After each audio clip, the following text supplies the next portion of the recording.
Parliament کی جیت کے بعد شکریہ کا جلسہ کرنا نصیب نہیں ہوا. ودھان سبھا جیل سے جیتنے کے بعد بھی آپ کے درمیان نہیں آ سکا، لیکن عاصم راجہ صاحب کی وجہ سے میں یہاں موجود ہوں.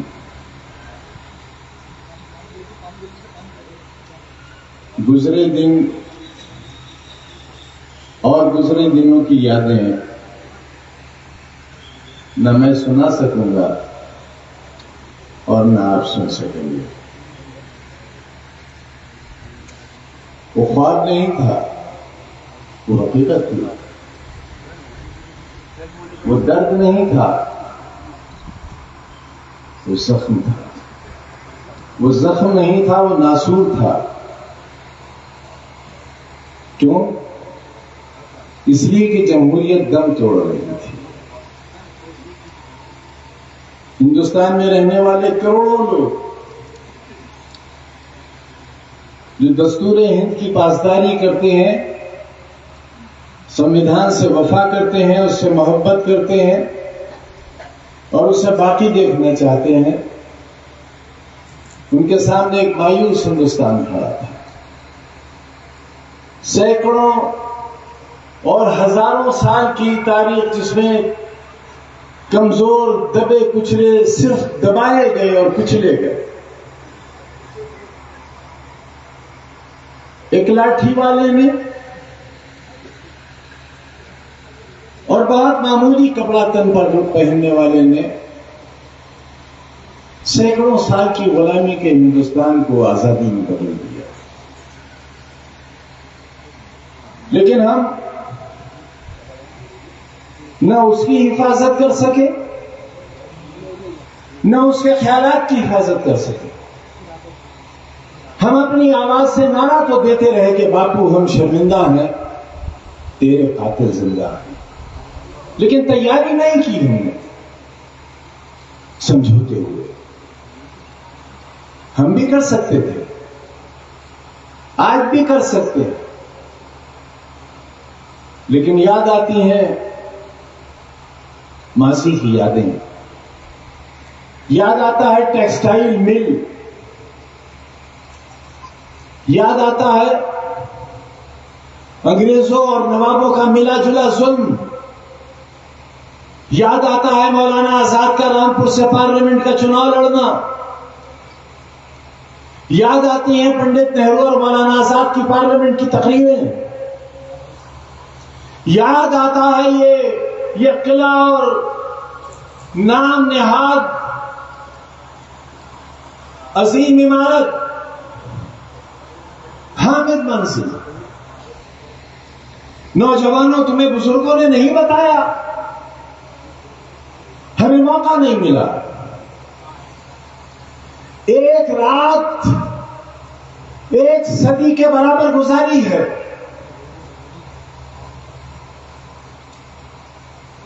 ایک لمحہ ایک زندگی کے برابر گزارا ہے.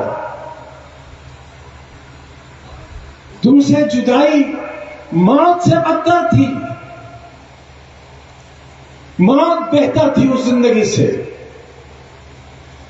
جو شخص تمہارے ساتھ جیتا ہو، تمہارے ساتھ ہنستا ہو، روتا ہو، مسکراتا ہو، تمہاری گلیاں ڈھونڈتا ہو، تمہارے گاؤں گھومتا ہو، تمہارے چہرے کی اداسی تلاش کرتا ہو، تمہارے آنسو پیتا ہو، تمہارے دل کی دھڑکنوں کو گنتا ہو اور چاہتا ہو کہ وہ سینہ چیر کر اپنا دل تمہارے جسم کے اندر تقسیم کرتے.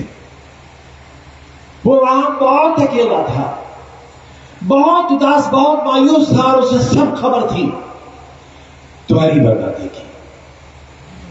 میں نے یاد دلایا تھا، کسی نے غور نہیں کیا تھا کہ حامد منزل کی اونچائی خانہ خدا کی مینار سے اونچا ہے. اس وقت کا حکمران، اس وقت کا نواب، جس کے سامنے جھک کر 7 سلام کیے جاتے تھے، اس کی عمارت اس کی منزل اللہ کے گھر کی منزل سے اونچی تھی. اس کے اس تکبر کو توڑنا تھا، اس کے ظلم سے انتقام لینا تھا. اس نے ہمارے اجداد کے ساتھ جو کیا تھا، وہ جو سلسلہ آج بھی جاری ہے، وہ سازشیں آج بھی جاری ہے. تمہاری تباہی اور بربادی کے منصوبے آج بھی تیار ہوتے ہیں. اسے کمزور مت سمجھنا، ہرگز کمزور مت سمجھنا. اپنی تیاری میں رکھو گے تو بہت گھاٹے کا سودا ہوگا. میں نے کبھی تمہارا جسم ننگا نہیں ہونے دیا. 42 سال تقریباً تمہارا بھرم بنا کر رکھا. تمہیں کھروچ نہیں آنے دی. تمہارے اوپر پولیس کی لاٹھی نہیں اٹھنے دی، بندوق نہیں اٹھنے دی. آخر وہ کون نادان تھے؟ وہ کون تھے جنہوں نے رامپور کی آبرو کو کالا کر دیا؟ ایک شہادت ہو گئی. سینکڑوں لوگ گناہگار بنا دیے گئے، اور کتنا لوٹے گئے لوگ، کتنے تباہ و برباد کیے گئے. آنے والی تاریخ کیا لکھے گی ان کے بارے میں؟ ان بزدلوں کے بارے میں کیا لکھے گی؟ کیا فیصلہ کرے گی؟ میں بھی کر سکتا تھا. جب میرے اوپر پہلا مقدمہ قائم ہوا تھا، میں بھی آپ کو سڑکوں پر لا سکتا تھا. میں جانتا تھا منصوبے کیا ہیں. لہذا میں مرغی چور، بکری چور، بھینس چور، کتاب چور، فرنیچر چور، اور چوری کی دفعہ نہیں، ڈکیتیوں کی دفعہ لگا. میرا بیٹا 2 سال سے زیادہ جیل کاٹ کر آیا. 1 سال سے زیادہ میری بیوی جیل میں رہی. آج بھی اظہر خان جیل میں ہے. گڈو مسعود چند روز پہلے ہی جیل سے چھوٹے ہیں، اور بھی شرط کے ساتھ. کس کے لیے؟ کسی جائیداد کے لیے؟ کسی ذاتی انا کے لیے؟ کسی فائدے کے لیے؟ ہاں، ایک گناہ ہے، وہ عظیم گناہ ہے، اس کی سزا ملی ہے. تمہارے ہاتھوں اور تمہارے بچوں کے ہاتھوں میں قلم دے دینے کی گناہ کیا ہے. یہی تو سازش تھی دنیا کی، اور آج بھی یہی کہ تم اچھے مستری بنو، تم ٹائر کا پنچر چھوڑو، تم عالیشان عمارتیں بناؤ، کھیت میں مزدوری کرو، رکشہ چلاؤ. لیکن تمہارا بیٹا ڈاکٹر انجینئر نہ بن سکے، کلرک نہ بن سکے، اور یہاں تک کہ چپراسی بھی نہ بن سکے. اس سازش کا مقابلہ کرنے کے لیے رامپور کے لوگوں، آپ سب نے ہمارے ساتھ ایک عہد لیا تھا، اور میں نے اسی میدان سے وعدہ کیا تھا، اور لوگ ہنستے تھے میری باتوں پر کہ آج نہیں تو کل وہ دن ضرور آئے گا جب میں رامپور کو ہندوستان کے اور دنیا کے نقشے پر لے کر. آپ گواہ ہو. تعلیم کے تعلق سے بھی، اور جو ظلم ہوا ہے اس ظلم کے تعلق سے بھی رامپور دنیا کے نقشے پر ہے کہ یہاں کے لوگ مظلوم ہیں. بہت کتنی بڑی تحریک چلائی بابری بس، کنوینر تھا میں، لیکن ایک بیان اس زمانے کا کسی ہندو دیوی دیوتا کے خلاف اگر دکھا دو، اگر ہماری زبان سے توہین کا ایک لفظ کچھ ثبوت کے طور پر پیش کر دو، تو پورے پریوار کے ساتھ رامپور چھوڑ دیں گے اور کبھی شکل نہیں دکھائیں گے رامپور والا. اور ایسا کیوں کیا؟ کیونکہ میرا دین کہتا ہے، میرا اللہ کہتا ہے، میرا قرآن، میرے نبی کا حکم ہے کہ خبردار کسی دوسرے مذہب کے پیشواؤں کو کی توہین نہ کرو. کیونکہ اگر پلٹ کر وہ تمہارے پیشوں کی توہین کر کریم کا صلی اللہ علیہ وسلم پر پتھرا ہوا، طائف کی گلیوں میں چھین لیا آپ کو، اور آپ کے نالین شریف خون سے بھر گئے۔ آواز آئی ہواؤں سے کہ اے محمد کہو تو ہم اتنی تیز چلیں گے بستی فتح ہو جائے۔ آواز آئی کہ یہ زمین پھٹ جائے اور یہ بستی اس میں دفن ہو جائے۔ پہاڑوں سے آواز آئی اے محمد ہم آپس میں مل جائیں اور یہ بستی نیست و نابود ہو جائے۔ اس وقت کیا کیا میرے پیارے نبی نے؟ بددعا دی، انتقام لیا، بدلہ لیا؟ نہیں،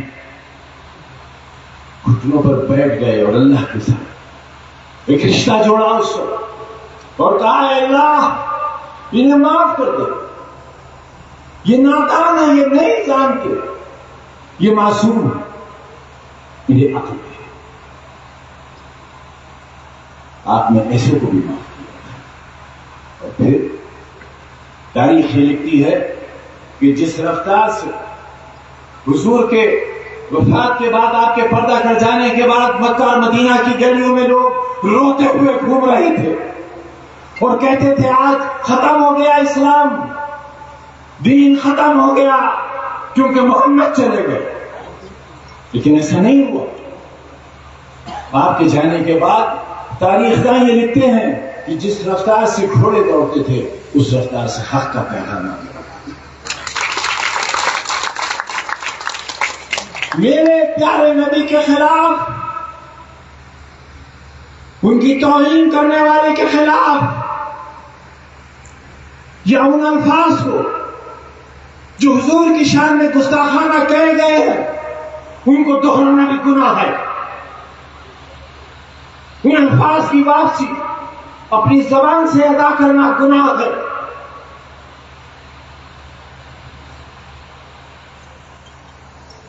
کیا ہمارا ایمان ہٹ گیا؟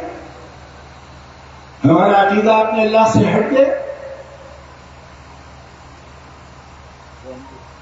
وہ حفاظت کرے گا، اپنی کتاب کی حفاظت وہ کرے گا، اپنی نبی کی آبرو کی حفاظت وہ کرے گا جو ساتویں آسمان پر رہتا ہے۔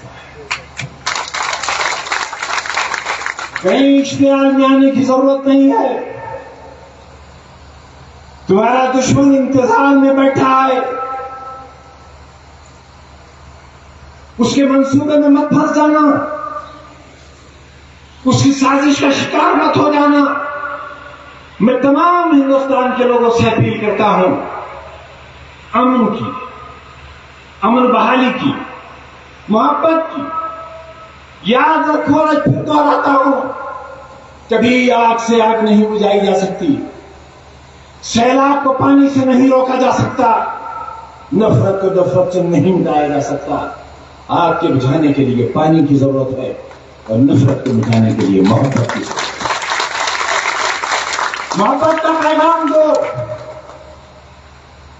تمہاری محبت کے پیغام سے نہ جانے کتنی تبدیلیاں آئی ہیں دنیا میں، اور نہ جانے کتنے بدلاؤ آئیں گے۔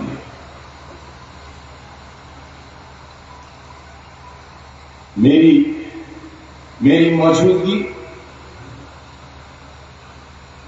اس بات کی دلیل ہے کہ میں زندہ ہوں، اور میں زندہ ہوں تو میں زندہ ہوں۔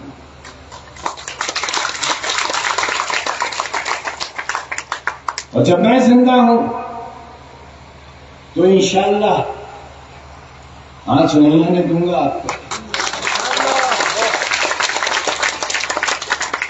تھوڑا سا کمزور ہو گیا ہوں اس لیے کہ تم بھی تو کمزور نظر آ رہے ہو۔ کہاں ہے تمہارا جوش؟ کہاں ہے تمہارے اندر کا انسان؟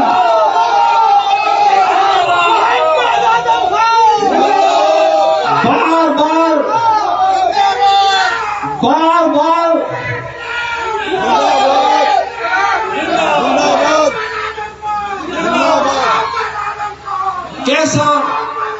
کیسا بھیانک کرونا ہوا تھا مجھے. میرے سامنے تمام وارڈ خالی ہو گیا. میں دوسرے منزل پر منتقل کیا گیا. وہ سارے لوگ مر گئے.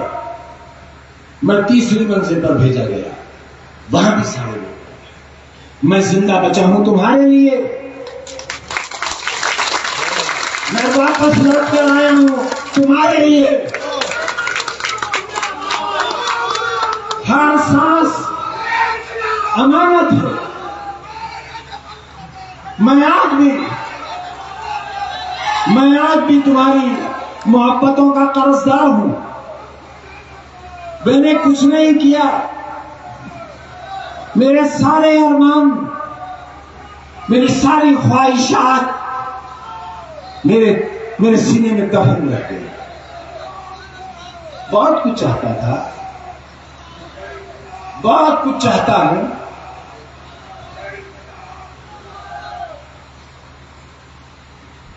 لیکن میری یہ صحت کی کمزوری بہت دن نہیں رہے گی. انشاءاللہ.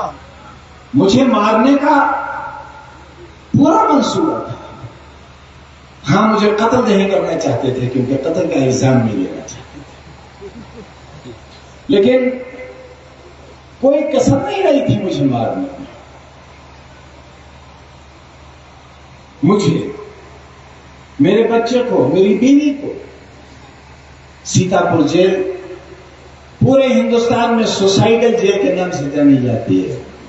وہاں لوگ خودکشی بہت کرتے ہیں. کہیں اور بھی بھیج سکتے تھے، لیکن تینوں کو سیتاپور بھیجا کہ جو ان تینوں میں سب سے کمزور ہوگا وہ پہلے اپنی جان دے گا، اور جب وہ جان دے گا تو اس کے لیے دوسرا جان دے گا، اور جب 2 جان دے چکے ہوں گے تو تیسرا جان دے گا، اور 3 جنازے سیتاپور جیل سے باہر نکلیں گے. یہ تھا منصوبہ. کیا آپ کو اس کا احساس نہیں ہے؟ ہندوستان کی کوئی مسجد ایسی نہیں ہے، کوئی مندر، کوئی گرودوارا، کوئی گرجا ایسا نہیں ہے جہاں رامپور والوں تمہارے لیے دعا نہیں ہوئی.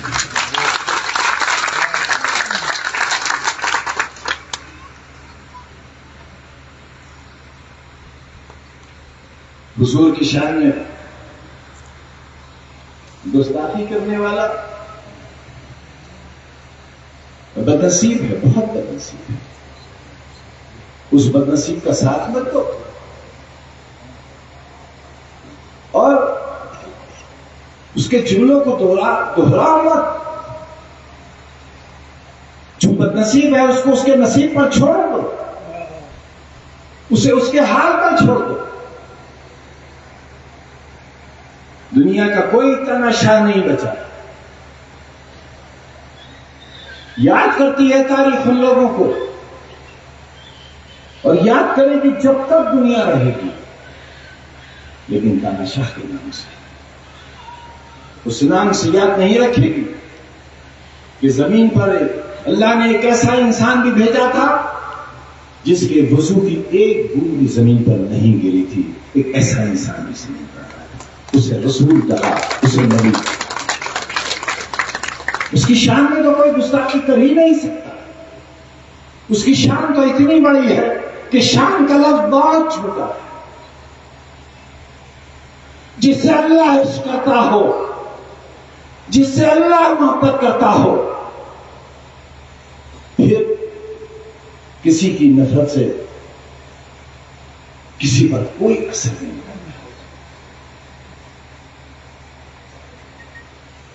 اپنے شہر کو، اپنے ضلع کو